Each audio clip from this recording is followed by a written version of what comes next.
अपना question number 24 है। If sine A plus B equal to √3/2 and cos A minus B equal to √3/2।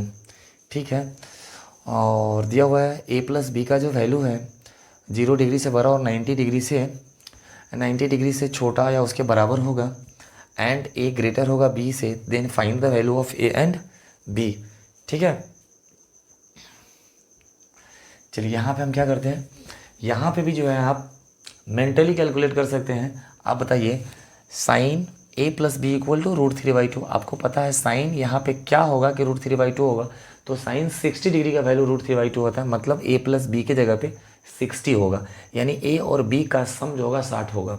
ठीक है, और यहाँ पे देखिए cos A minus B equal to √3/2, मतलब कॉस के यहाँ पे कौन सा एंगल होगा जो √3/2 होगा, तो आपको पता है कि कॉस 30 डिग्री जो होता है √3/2 होता है।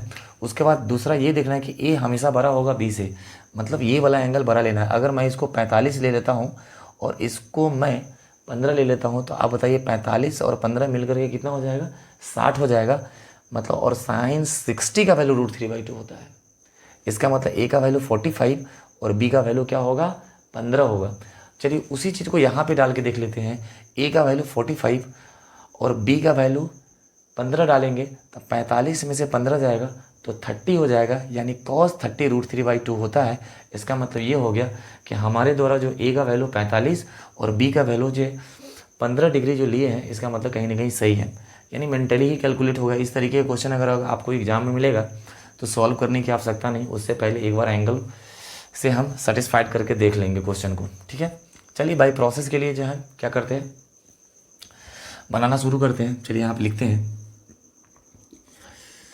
Sign A plus B equal to √3/2 है। अब देखिए sine A plus B equal to √3/2 है, तो हम बताए थे अगर question sine A plus B से शुरू है, साइन से शुरू है, तो आपको क्या करना है, इसका भी जो है ना साइन का ही एंगल वाला फॉर्मूला लगाना है यहाँ पे। यानी साइन का कौन से एंगल, साइन का कौन से वैल्यू पे √3/2 देता है, तो आपको पता है कि साइन 60 डिग्री पे √3/2 देता है। तो हम लिख देते हैं यहाँ पे कि साइन 60 डिग्री इक्वल टू √3/2 होता है, यानी जहाँ पे √3/2 है उसके जगह पे साइन 60 डिग्री का यूज करेंगे। तो हम लिखेंगे sine A plus B equal to √3/2 के जगह पे लिखेंगे साइन 60 डिग्री, मतलब A plus B equal to मेरे पास क्या हो जाएगा 60 डिग्री है। हम इसको फर्स्ट कंसीडर कर लेते हैं। ऑन कंपेयर करने पर साइन साइन से कंपेयर हो जाएगा और A plus B equal to 60 degree हो जाएगा। बहुत सारे जो है ना, बहुत सारे क्या करते हैं साइन से साइन को कैंसिल कर देते हैं, हालांकि कैंसिल नहीं होगा, ऐसा कोई रूल है नहीं। ठीक है, ये 60 जो है ना इसके साथ मल्टीपल नहीं है, वो एंगल का वैल्यू है कि कैंसिल हो जाएगा। तो ए प्लस बी का वैल्यू 60 डिग्री हो गया। फिर हम यहाँ पे इस चीज़ को लिख लेते हैं, अगेन लिखते हैं cos A minus B equal to √3/2। तो हम देखेंगे कॉस के कौन से वैल्यू पे √3/2 आता है। तो जैसा कि आपको पता होना चाहिए कि कॉस 30 डिग्री जो होता है √3/2 होता है। तो हम क्या कर लेते हैं, जहाँ पे √3/2 है वहाँ पे हम कॉस 30 डिग्री का यूज करते हैं। देखिए यहाँ पे कॉस ए माइनस बी है तो ए माइनस बी रहने देंगे, √3/2 है तो इसके जगह पे लिखेंगे कॉस 30 डिग्री। फिर यहाँ पे कंपेयर करेंगे तो कॉस से मेरा कॉस कंपेयर हो जाएगा और ए माइनस बी इक्वल टू 30 हो जाएगा। ठीक है, अगर कंपेयर में दिक्कत हो रहा तो सीधे इसको उठा करके इस पर रख दीजिए, यानी कॉस कॉस को कवर करेगा और 30 ए माइनस बी को कवर करेगा, मतलब A minus B equal to 30 हो जाएगा।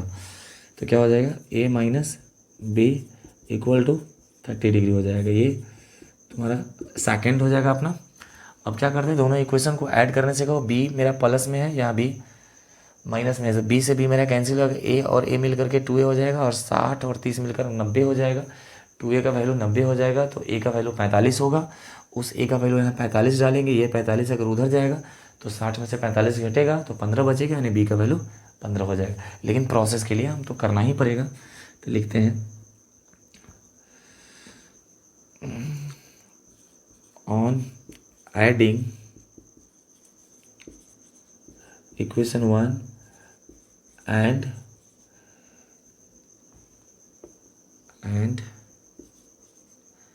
इक्वेशन 2।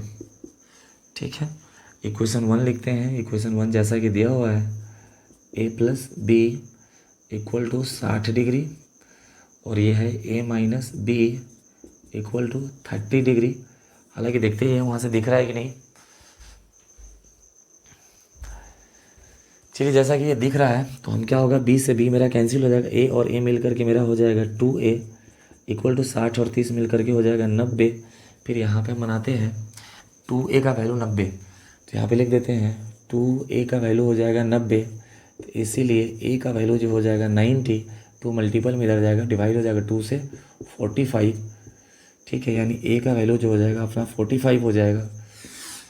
फिर क्या करेंगे, a का वैल्यू जो है ना किसी इक्वेशन में पुट कर सकते हैं आप, जहाँ पे मन वहाँ पे पुट कर लीजिए। तो हम क्या कर लेते हैं, put the value of a in equation first मेरे पास है क्या, तो a plus B equal to 60 है, तो हम यहाँ पे पहले लिखेंगे a plus B equal to 60 degree, और a कितना है 45 है, तो यहाँ पे लिखना पड़ेगा 45 अब plus b equal to 60 degree. अब यहाँ से हम क्या करेंगे, b निकालना है तो b को रख लेते हैं, इक्वल टू पे जाएंगे, राइट साइड में 60 है, इस 45 को उधर भेज देते हैं, 45 हो गया। इस तरीके से b इक्वल टू 15 डिग्री, ये आंसर हो गया। और एक आंसर यहाँ पे हो गया a का, और एक यहाँ पे हो गया। इस तरीके से आपका जो आंसर हो जाएगा, यहाँ पे लिख सकते हैं कि a का वैल्यू आपका a का वैल्यू हो गया 45 और b का वैल्यू हो गया 15 डिग्री। ये आपका आंसर है। ठीक है, ये क्वेश्चन नंबर 24 है।